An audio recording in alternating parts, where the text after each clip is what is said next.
Hello, my name is Marco Nievo and I'm the CSO of CTF Europe. Meu nome é Marco Nevo, eu sou o CFO da Europa e eu gostaria de lhes dar as boas-vindas a esta classe e agradecer em nome dos pacientes pelo interesse em ENF. Mas antes de começarmos, eu gostaria de lhes dar umas instruções sobre as perguntas e respostas.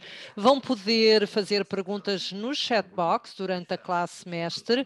Nós preferíamos, claro, que pusesse estas perguntas em inglês. Caso tenha dificuldade em fazê-lo, pode tentar talvez usar traduções online, como por exemplo as traduções do Google, antes de pô-las no chatbox. Caso isso não seja possível, faça-o no seu próprio idioma e nós faremos o possível para traduzirmos o melhor que podemos para o inglês.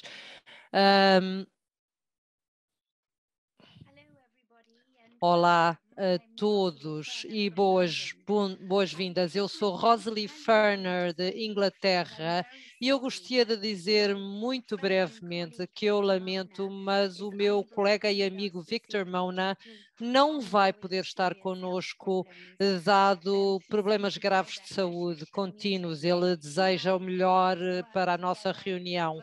Nós trabalhamos juntos há mais de 25 anos e colaboramos neste problema complexo de tratar pessoas com estes tumores malignos da bainha de nervos periféricos maligno. Não obstante ele não estar aqui em pessoa, eu vou fazer referência ao seu trabalho importante. Sem mais atraso, eu gostaria de sublinhar que isto é orientado ou dirigido a profissionais do setor médico e não tanto a pacientes, mas espero que desfrutem a palestra. Muitíssimo obrigado. Nós estamos muito satisfeitos que tenha participado nesta sessão educativa sobre tumores malignos da bainha de nervos periféricos NF1 malignos. É uma condição supressora tumoral e as pessoas com estas condições têm maior risco de desenvolver tumores benignos ou malignos. O MPNST é difícil de diagnosticar e também de gerir e tratar. Hoje eu vou falar dos fatores de risco para o desenvolvimento de MPNST, a apresentação clínica e o processo para diagnóstico. Vou falar de tratamento que cabe à especialidade multidisciplinar das equipas de sarcoma e vou mostrar-lhes os desfechos de sobrevida de 5 a 10 anos dos nossos pacientes em Londres. Mas, primeiro, venham comigo ao Hospital de Westminster, em Londres. O ano é 1840 e Frederick Hale Thompson fala com um público de colegas homens. Senhores, vou falar de um caso invulgar. E começou a relatar o historial invulgar de John Latham, um pintor, instrutor de 36 anos, aparentemente sóbrio e muito trabalhador. Ele tinha tido tumores múltiplos na pele desde a infância. Queixou-se a Frederico Thompson com um tumor que aumentava na coxa direita, que causava um latejar muito forte, que começou pelo tamanho de um ovo, atingindo o tamanho de um pão grande. Ele foi admitido no Hospital Westminster e foi-lhe administrado iodeto de mercúrio com opiáceos. Quando isto não funcionou, o tratamento mais moderno na época era terpentina com ácido sulfúrico. Não surpreendentemente, e infelizmente, ele morreu em agonia 8 meses depois. Ele foi diagnosticado como sarcoma, agora chamado tumor maligno da bainha do nervo periférico. Com base no estudo finlandês do grupo Johan Patnens, nós sabemos agora que há uma percentagem de 15,8% de vida de desenvolver MPNST para quem tem NF1. O MPNST pode ocorrer em toda a vida, mas é mais comum nos 20 e 30 anos de idade. Nos nossos 109 pacientes em Londres, a idade média é de 10 a 18 anos, com uma média de 29 anos para desenvolver este MPNST. A maior parte destes MPNSTs surgem de neurofibromas pré-existentes, mas muitos nós vemos tumores surgirem de novo em alguns casos. O grupo de Vitor viu que isto acontecia em 16% de 31 pacientes com MPNST.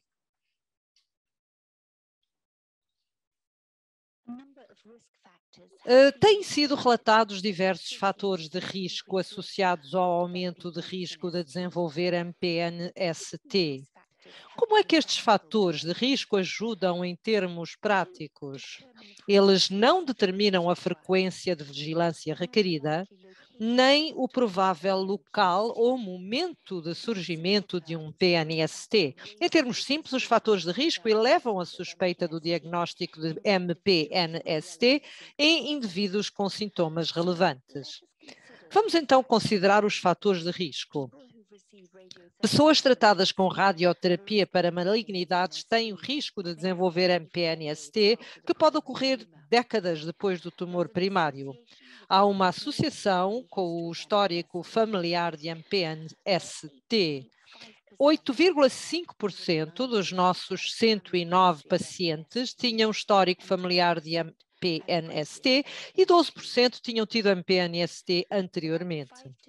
Entre 5 a 10% das pessoas com NF1 têm um fenótipo mais grave com um fardo tumoral mais pesado. Isto é associado com eliminações grandes que envolvem todo o gene NF1 e margens adjacentes. Mais recentemente, mutações com troca de centude que afetam os codons NF1 844 e 848 têm sido associadas a um aumento de risco de desenvolver MPNST. Há uma associação reconhecida entre MPNST e a neuropatia NF1. Apresenta um fardo grande de neurofibromas subcutâneos, assim como uma carga grande de lesões de neurofibromas internos, assim como neurofibromas atípicos, o que mostrarei em mais detalhe daqui a pouco.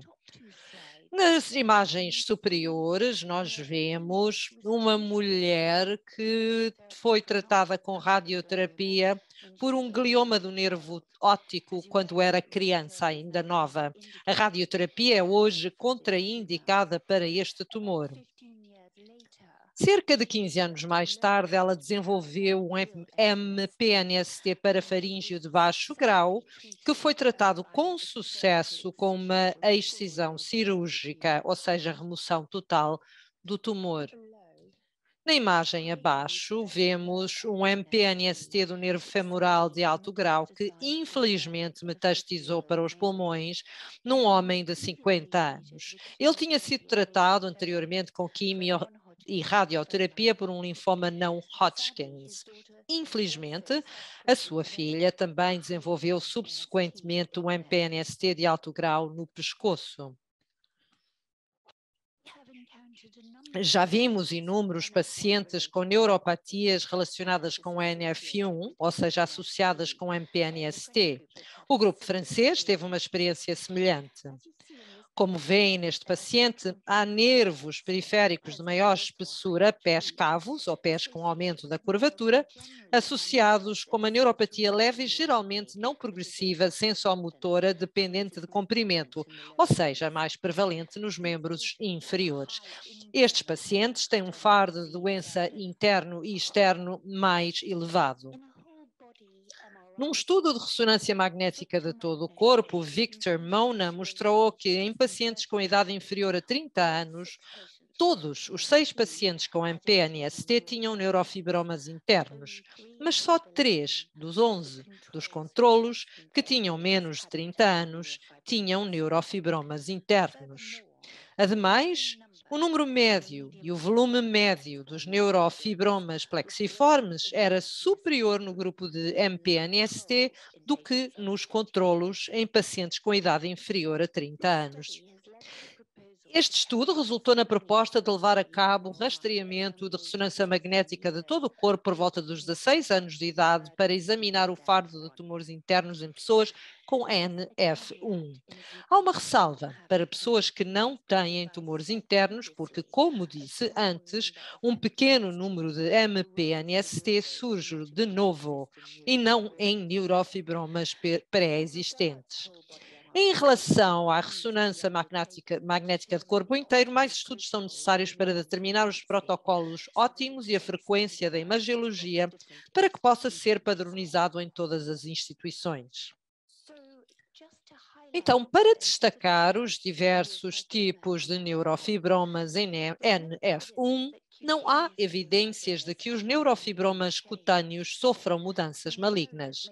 Nós sabemos que a maior parte dos MPNSTs ocorrem em neurofibromas plexiformes pré-existentes e os neurofibromas subcutâneos também têm, ocasionalmente, transformações de malignidade. Vamos então considerar o neurofibroma atípico. Ressalto que o diagnóstico é feito com análise histológica com base em elevada celularidade,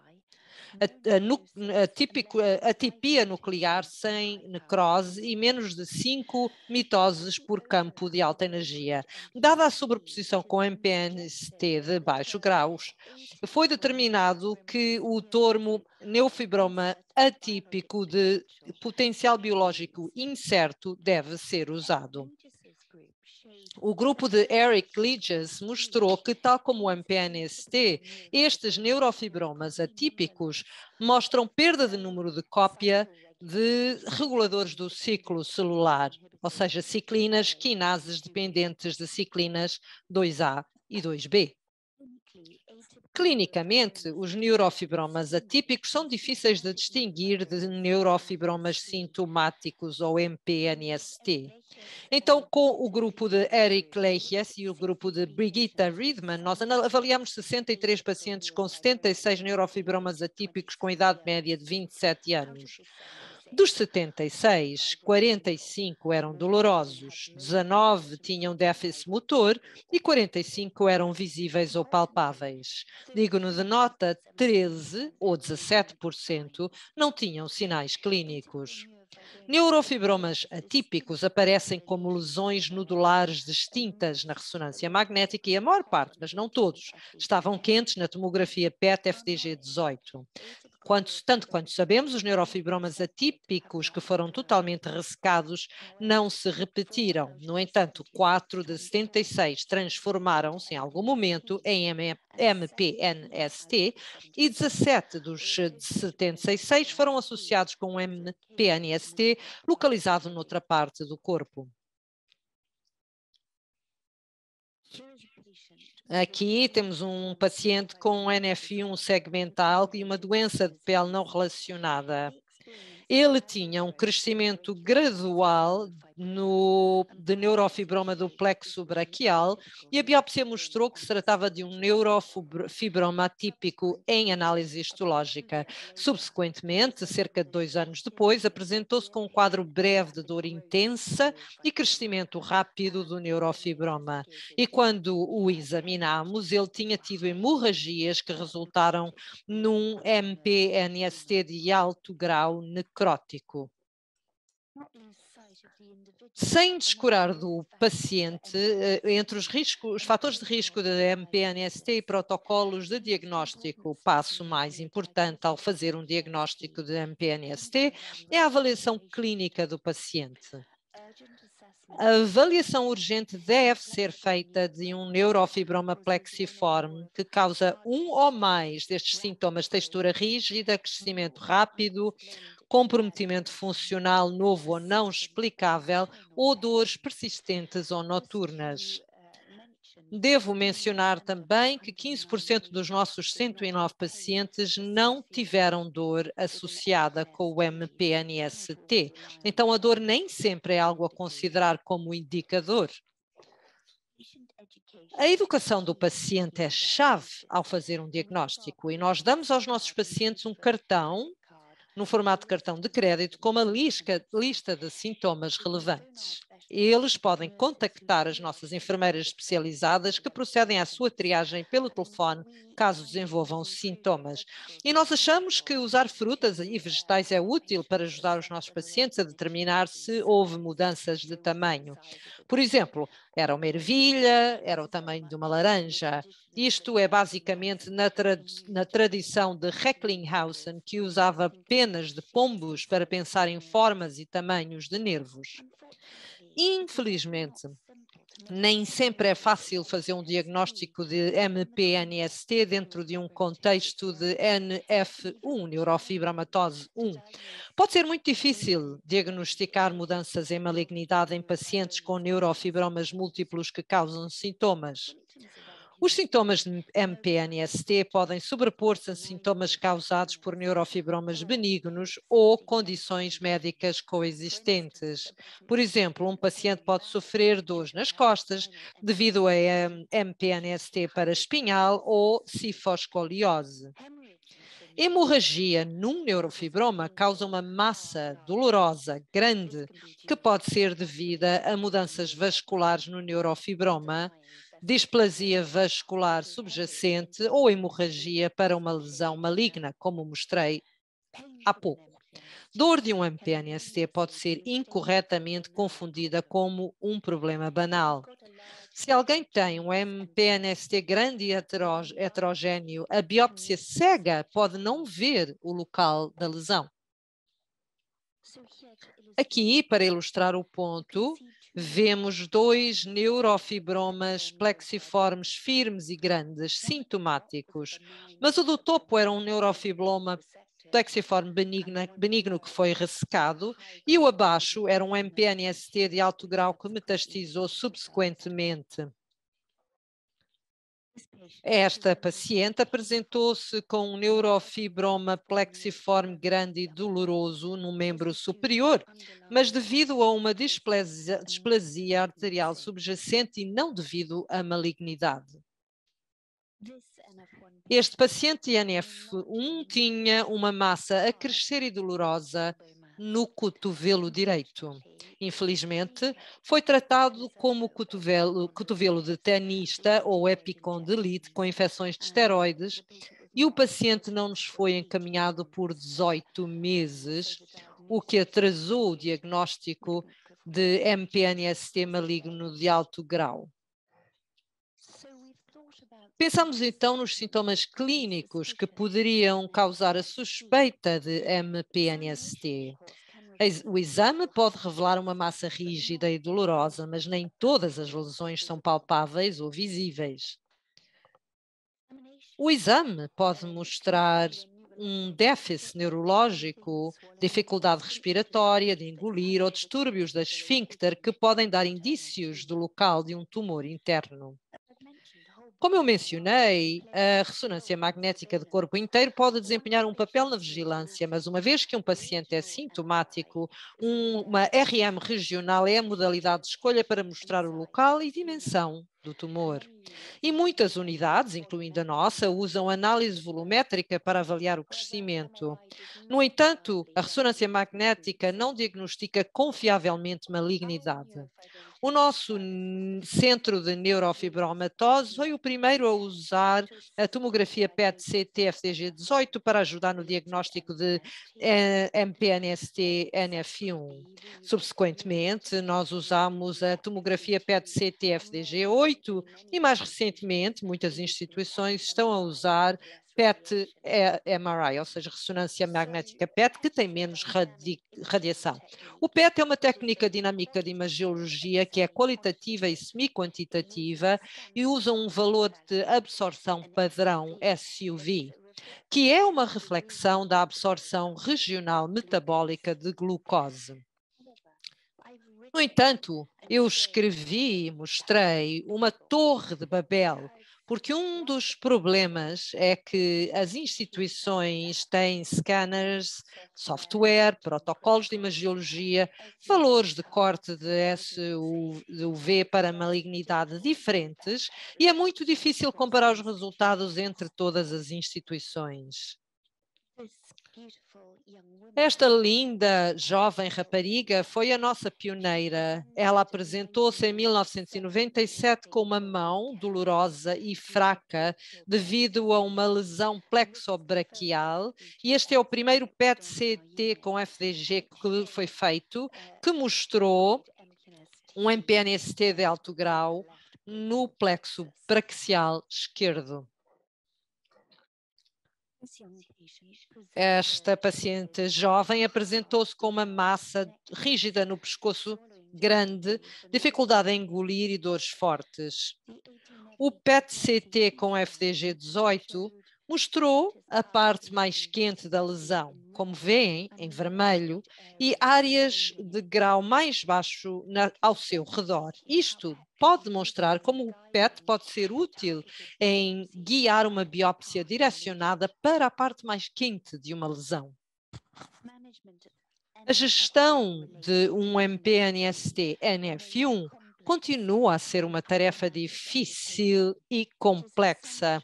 É essencial que pacientes individuais sejam discutidos com uma equipa de especialistas de sarcoma multidisciplinar, com experiência em NF1.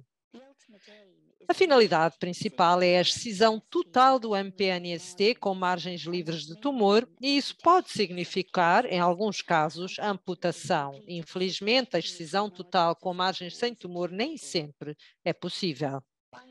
A biópsia pode ser valiosa em tumores grandes ou profundos. E como mostrei, a biópsia com PET-CT com FDG 18 pode guiar a biópsia para o ponto mais quente da lesão. A radioterapia é usada para controlo local em lesões de alto grau e não completamente removidas ou em MPNSTs grandes. Algumas instituições usam radioterapia para reduzir o tamanho da lesão pré-cirurgia. A quimioterapia é usada para MPNST metastásticos ou inoperáveis, normalmente, inicialmente, com dexorubicina, epirubicina ou ifosfamida. Algumas metástases pulmonares são boas candidatas à excisão cirúrgica. Dentro deste cenário, não devemos minimizar o apoio psicossocial a pacientes e famílias. Na nossa clínica, isto é, pelas nossas enfermeiras clínicas especializadas, psicólogos clínicos e psiquiatras, quando necessário. Aqui vemos o que acontece quando não é possível a excisão completa com margens sem tumor. Este paciente apresentou-se com dor severa que agravava à noite na borda externa da perna. Ele foi operado para um MPNST de baixo grau L5, cujas margens não estavam livres de tumor, e houve recidiva do tumor como o MPNST de alto grau após um pequeno intervalo muito difícil de tratar. Aqui vemos a sobrevida de 5 e 10 anos para os nossos pacientes em Londres com MPNST associado a NF1. 80% dos nossos pacientes têm MPNST de alto grau e vemos que aos 10 anos a sobrevida é de cerca de 61%.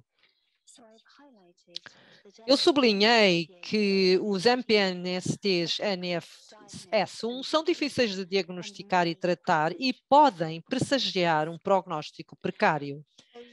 É por isso importante que, se um paciente com NF1 e um neurofibroma plexiforme se desenvolve um crescimento novo, funcionalidade comprometida, dor, mudança em textura, o paciente deve ser considerado como MPNST provável e avaliado rapidamente. É imperativo que uma equipa de peritos multidisciplinar fique a cargo de gerir o paciente com MPNST NF1. Quais são então as nossas metas futuras e o que fazemos agora? A padronização da imagiologia diagnóstica é essencial, incluindo ressonâncias magnéticas de corpo inteiro para vigilância e protocolos de imagiologia PET-CT, porque assim é possível fazer comparações transversais nas instituições. Sem melhorar o conhecimento do panorama molecular, os ensaios clínicos estão agora a ser direcionados para terapêuticas-alvo e explorar o uso de terapêutica combinada, porque a gama de terapias citotóxicas e radioterapia é limitada. Acima de tudo, o que precisamos é de desfechos robustos, clínicos e focados no paciente, e não apenas concentrarmos na longevidade, mas sim na qualidade de vida para pacientes que sofrem desta difícil doença. Muito obrigado.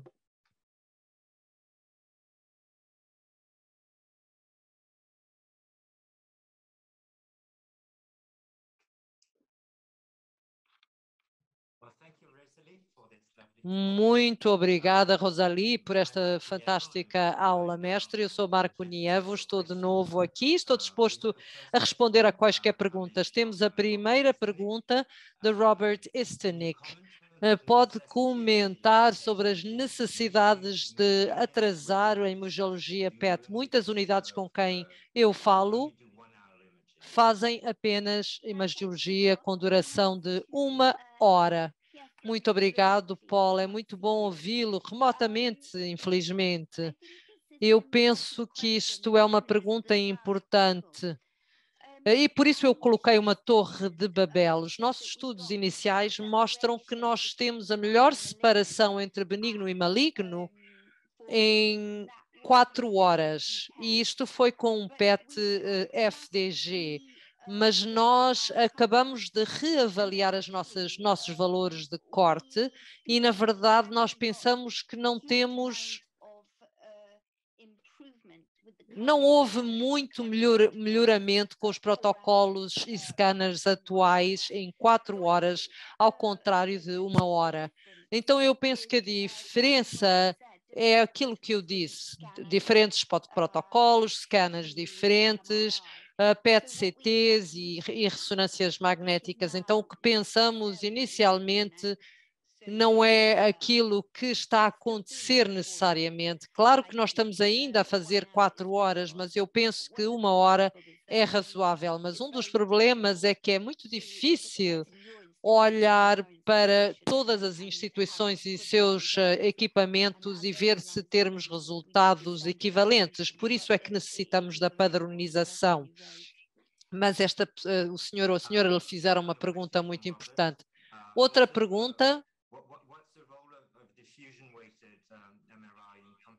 Qual é o papel destas imagens por ressonância magnética como complemento? Eu não tenho experiência pessoal, algumas unidades estão a usar isto, mas eu penso que vai ser uma combinação. Eu não penso que haja uma solução única ou resposta de imagem única que seja perfeita. E eu penso que o Eldorado, ou seja, aquilo que queremos é a inteligência artificial para procurar marcadores de grupos de pacientes grandes, cohortes de pacientes grandes, para ver se há alguns resultados em termos da difusão. Neste caso, então, é usado por algumas unidades. Eu não penso que seja uma modalidade preferida sobre a outra neste momento ainda. Muito bem, no mesmo assunto ainda, em termos de padronização de PET-CT, temos uma pergunta de Lark Ederson. Para padronizar os resultados, tem visto a tradução de resultados em diferentes instituições e tentar padronizá-los desta forma? Eu não entendi a pergunta toda. Se viu a tradução de resultados de diferentes instituições para poder fazer.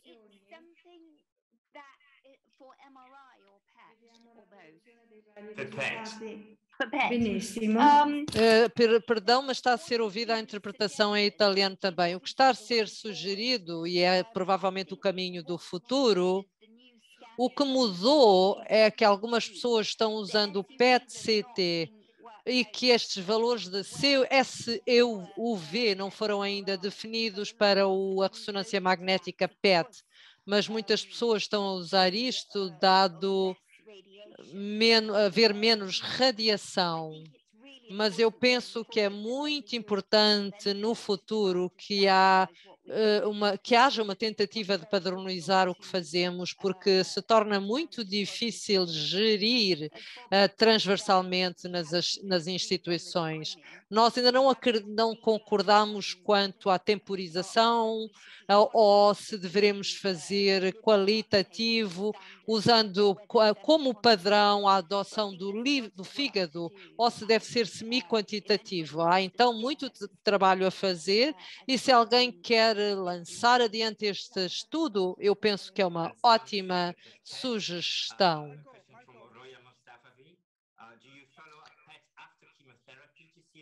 Faz acompanhamento depois da quimioterapia para ver a resposta? Não, eu penso que algumas instituições têm feito isso. Se nós usamos o PET-CT, temos que estar cientes de que se fazermos isto regularmente, estamos a emitir muita radiação ao paciente e temos que equilibrar isto com as necessidades concretas. Nós temos que fazer isto de acordo com a necessidade do paciente específico. Se nós tivermos alguém que pensamos que tenha tido quimioterapia recentemente e eles desenvolverem novos tumores, nós fazemos PETs adicionais. Não temos protocolos para fazer. Há algumas unidades que o fazem. Eu penso que isto destaca que há protocolos diferentes para instituições diferentes. Algumas pessoas desenvolveram doença metastática nova ou recidiva e pode ser usado então um CT torácico, que seria, claro, lógico para quem tem metástases pulmonares. Ou seja, que depende das instituições do momento, não temos um versus outro. Uma pergunta de Suvek Kamaka. Curioso se existem alguns marcadores supressores para este tipo de tumor que estejam a ser estudados. Há marcadores que estão a ser avaliados. As pessoas, obviamente, estão a olhar para TP53, através do trabalho de Eric Leijes, de reguladores do ciclo celular, AMB, porque há marcadores aqui que podem ser importantes e quando temos tudo, temos também o PCR que pode usar, então, ou seja, isto afeta basicamente a supressão de replicação, ou se alteramos a metilação. Então, há biomarcadores de interesse que são potenciais alvo e que estão a ser avaliados, porque, como eu disse, eu sou clínica. Uma pergunta de Cláudia Santora. Quais são os maiores fatores preditivos para sobrevida longa? Essa é uma pergunta muito difícil. Eu penso que temos que retroceder às mudanças moleculares subjacentes. Nós temos uma paciente que MPNST de alto grau totalmente documentado, que sobreviveu que tem mais de 30 anos de sobrevida. Mas o que temos que procurar é a excisão completa com margens amplas. Esse é o maior fator preditivo.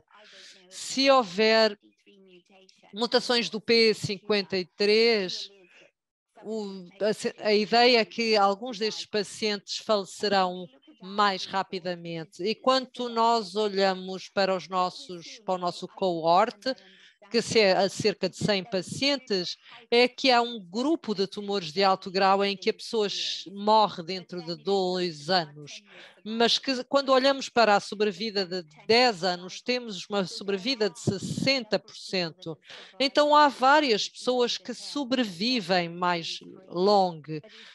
Não completamente livres de doença, mas sobrevivem porque estas pessoas têm margens largas? Não. Eu penso que são as mudanças moleculares subjacentes, algo que não foi ainda completamente caracterizado. Temos uma pergunta de Lisa Warridge. Se ele desenvolve num plexiforme anterior, as margens do plexiforme benigno devem ser extensivas? Eu talvez não seja a melhor pessoa para responder. Certamente nós removeríamos totalmente e se tiver uma cápsula à volta e nós o removermos, deve estar bem.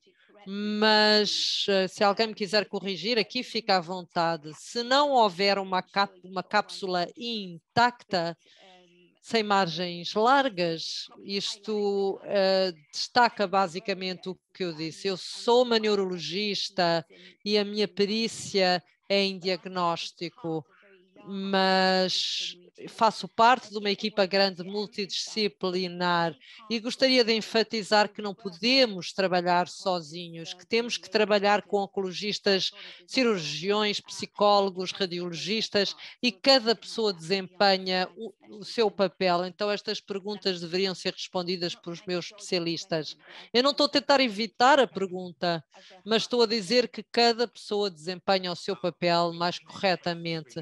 Nós temos muitas perguntas relacionadas com inibidores, da Lars Eriksson e da Ana Paula Fernandes. Considera usar o selumetinib depois de tratamento cirúrgico?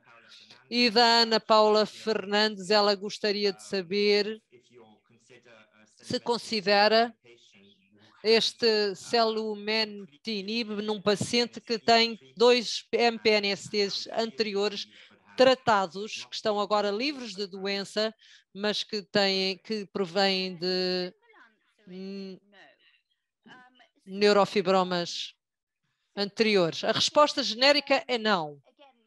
Mais uma vez, voltando à equipa, eu tive com esta conversa com os oncologistas que fazem estes tratamentos. Nós não usamos inibidores MEK neste contexto como agente único. Há pessoas que combinam inibidores M2 com inibidores MEK. Eu entendo que é um nível muito básico, é como, por exemplo, ir ao metrô, ao metropolitano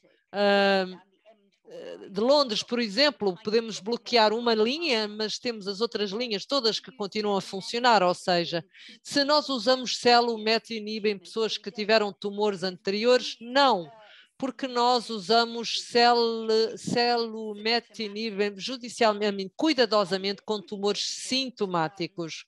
É muito difícil, e eu volto a falar de desfechos, é muito difícil usar um fármaco neste contexto, porque nós não sabemos realmente o que aconteceria no histórico natural. Então, se alguém tem um histórico anterior de malignidade e tumores internos benignos, o que é que estamos a medir?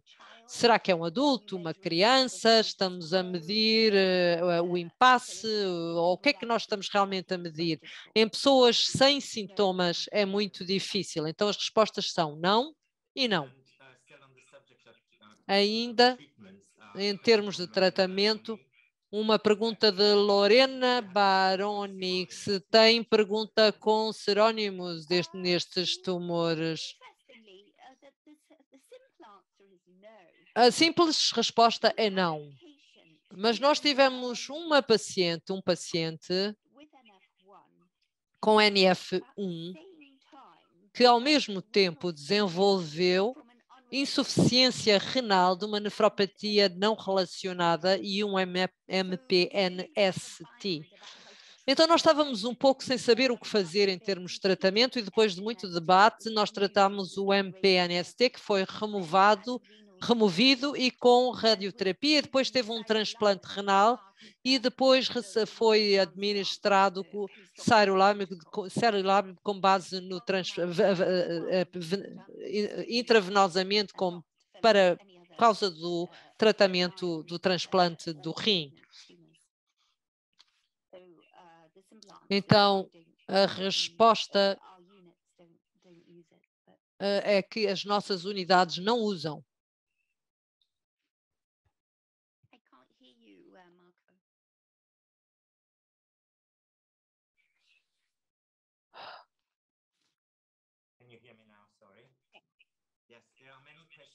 Há muitas perguntas relacionadas com biomarcadores.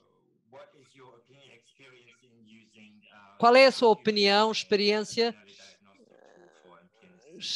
a usar DNA? Desculpem, não tenho nenhuma experiência com isso. É com sirolimos. E nós temos uma pergunta da Julia, que é um pai de um paciente que gostaria de saber se há algum medicamento para a prevenção de MPNST. Nós gostaríamos muito que isso existisse, essa é a nossa meta, claro. Mas eu penso que a forma inicial é procurar. Essa pergunta é muito difícil, porque eu pensei muito sobre os fatores de risco e eu penso que é importante conhecer estes fatores de risco. Mas quando estamos na clínica, concretamente, e sabemos que há alguma coisa que leva ao risco de alguém ter MPNST, e as pessoas até podem discordar de mim, eu não tenho a certeza se isso é muito útil ou não. Se eu devo fazer uma imagiologia há 3, 6 meses, ou seja, é muito difícil, porque nós já erramos muitas vezes. Nós fizemos estas imagens em 3 meses e 3 meses depois alguém desenvolveu alguma coisa. Então penso que, em termos genéricos, as imagens, um estudo de IA é exatamente a resposta e o ideal seria saber quando um paciente definitivamente vai ter um tumor ou não. Mas estes riscos e marcadores não ajudam muito. Neste momento não há nada preventivo, mas obviamente é o que todos nós gostaríamos que existisse.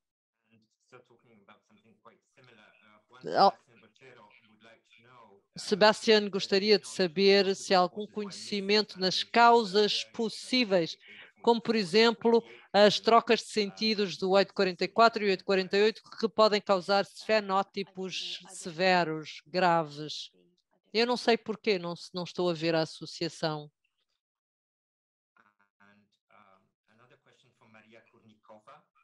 Pergunta de Maria Kornikova, se há alguma diferença de taxa de sobrevivência entre crianças e adultos com MPNST? É uma pergunta interessante.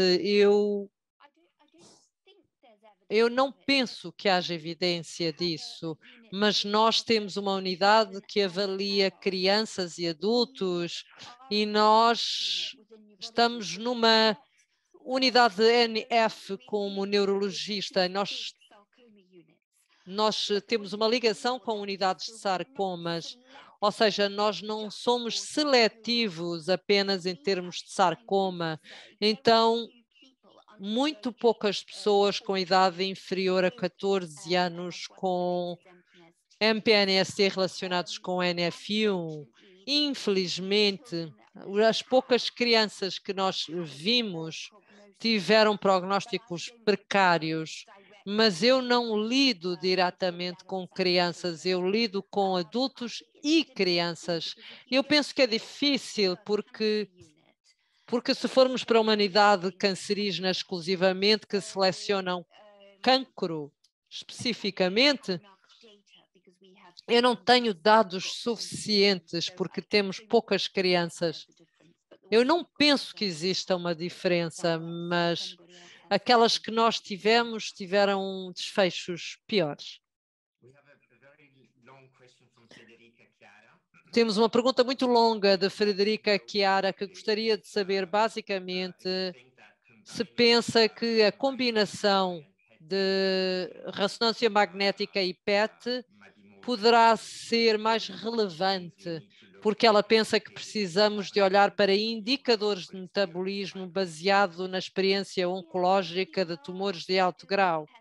As pessoas estão a fazer PET com ressonância magnética, estão a avalar, por exemplo, análise de textura. Eu concentrei-me em PET-FDG, porque é o que a maior parte das pessoas usam. Nós e o grupo da Scott tentamos trabalhar com o methionine para ver se isso nos ajuda mais a ver a proliferação de celular, etc. Então nós podemos analisar características diferentes. Eu penso que isto na verdade é uma combinação de metodologias. De momento, a multimodalidade,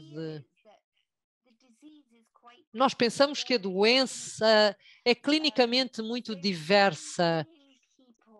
Então eu examino pessoas, um pequeno cohorte de pacientes, e eu posso apenas falar sobre uma experiência de 20 anos como clínica, nada assim muito espetacular, mas temos um cohorte mais pequeno de pacientes que não é, perderam muito peso, têm uma massa muito grande e rígida e têm claramente um tumor de alto grau que cria metástase muito rapidamente, façamos o que façamos. E depois temos pessoas que não é assim, nós vimos pessoas em que não tivemos capacidade de fazer a excisão do tumor porque ele era inoperável. E nós tratamos de alguém que tinha uma biópsia de baixo grau, que não foi operado, não era operável, ou seja, e passaram-se 7 anos e transformou-se agora. Então todos eles se comportam de formas e em ritmos diferentes. E outros que tinham alto grau e removeram e nunca mais tiveram problemas. Então eu penso que nós estamos muito focados em imagens e biomarcadores diferentes, mas dentro do alto grau nós temos uma heterogeneidade muito grande que ainda não foi analisada. Então sim, a resposta é sim, nós usamos combinado, mas eu, por ser clínica, diria o seguinte: eu não penso que nós pensamos claramente o suficiente sobre os marcadores clínicos, assim como os indicadores radiológicos. Esta foi a última pergunta que recebemos do público, mas eu tenho uma pergunta para si e eu pergunto-me se pensa que deve ser feito algo mais para educar os pacientes sobre os neurofibromas atípicos e que tipo de investigação é importante fazer agora em termos de neurofibromas atípicos? É uma pergunta difícil porque não é um diagnóstico clínico. Se nós olharmos detalhadamente, podemos ver uma suspeita. Eu consultei alguém há poucas semanas. O que nós vimos, e o Eric Leahy mostrou, e a Brigitte Widerman também, é que se nós olharmos na ressonância magnética, que eles são muitas vezes, mas não universal, não são lesões vistas na ressonância magnética. Alguém falou em remoção plexiforme de MPNST, mas nós vimos no plexiforme com análise histológica, mas não em lesões atípicas, todas juntas no mesmo tumor. Então, se nós retrocedermos um pouco, quais são as características de um neurofibroma atípico? Muitas vezes não há nenhuma, são assintomáticos. Nós o eliminamos porque o paciente não gosta daquela massa e depois vemos depois que é atípico. E quando eu digo quando é atípico, eu não digo que é degenerativo, eu digo que são núcleos atípicos e alta celularidade. Será que então algumas coisas clínicas ser úteis? Eu vi alguém recentemente que tinha uma massa dolorosa que crescia muito lentamente, era firme, mas não rígida. Então era algo que estava basicamente no espectro. Podia eu estar certa que era atípico? Não.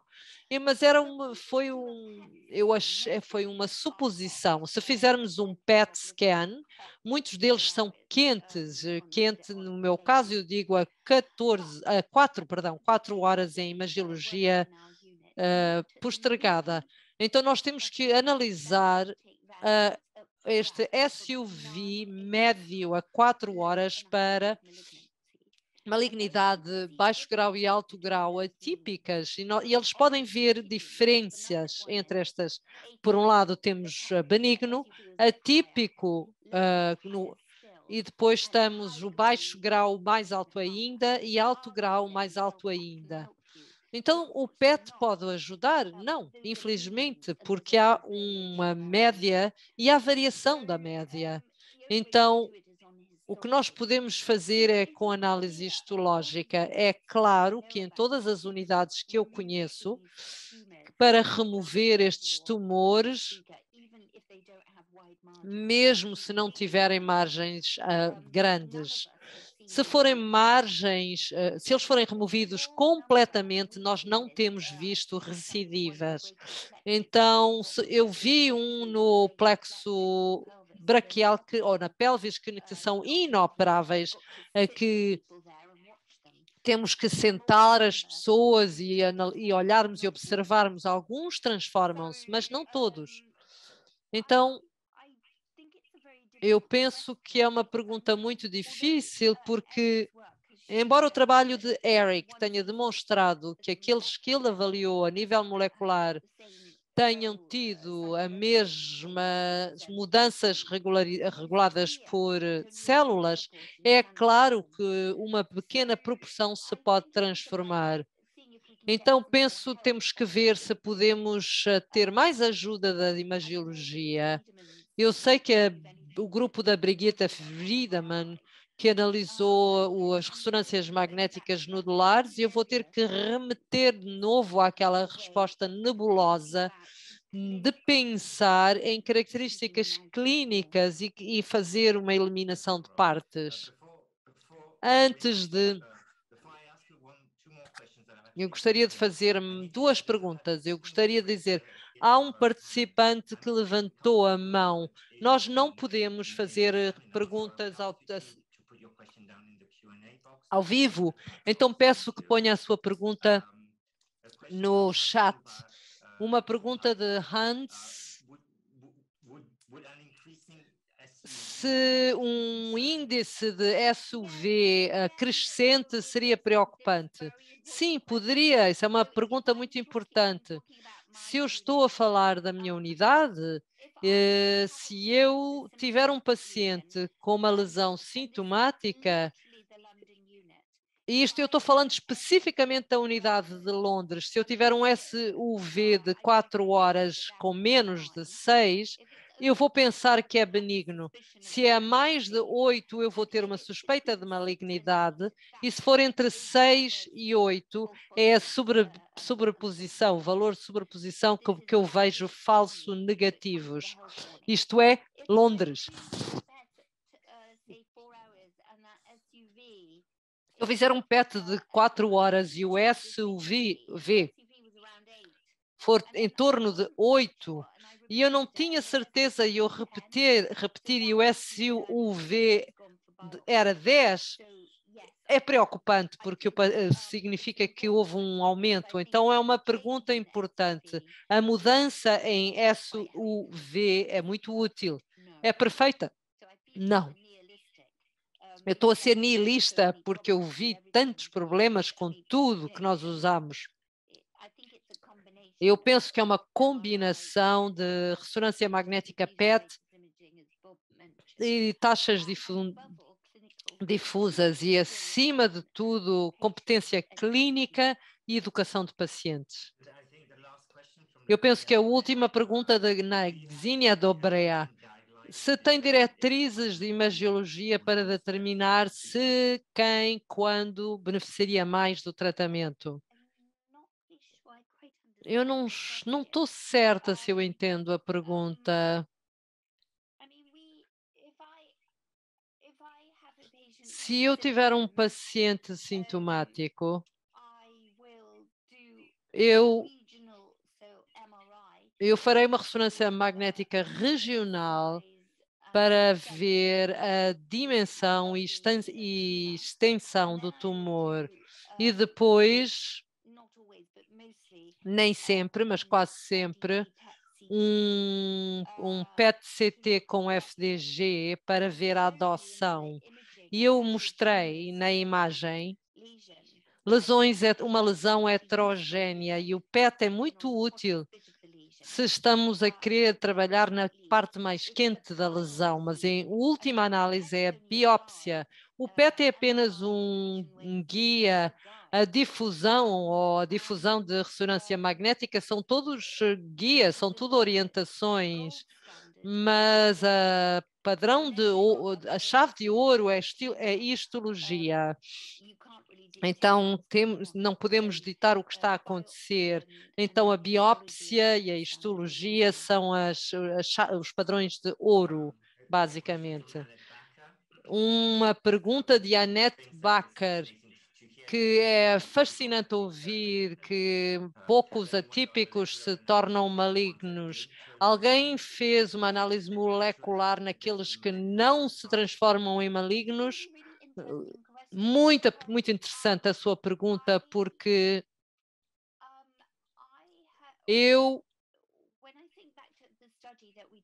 quando eu penso no estudo que fizemos com o Eric e Legis, 4 de 76 transformaram-se. Eu teria de voltar atrás para pensar. Foi uma pergunta, eu perguntei. Eu não penso que todos os nossos se transformam, e foi isso que resultou no estudo, mas eu penso que ele fez, que aqueles que ele fez foram principalmente positivos, mesmo que não se tivessem transformado, mas eu vou ter que verificar. É algo que me intriga a mim também. E você me fez agora pensar e voltar outra vez e para fazer o estudo. Ele é do ponto de vista que todos têm essas mudanças moleculares, mas eu penso que é uma boa pergunta. Muito obrigado, Ross, e muito obrigado a todos os participantes por participarem neste webinar, que vai agora concluir. Faltam 2 minutos para 1. Eu gostaria de aproveitar esta oportunidade para lembrar aos participantes que temos mais 2 webinars futuro. O próximo será a 9 de novembro, manifestações ortopédicas, e o outro será a 10 de dezembro, em pacientes NF1. E não percebi a parte anterior. Este webinar acabou, espero que tenham desfrutado tanto como nós. E muito obrigado, Rosalie, por estar aqui conosco. Muito bom conhecê-los a todos. Obrigada.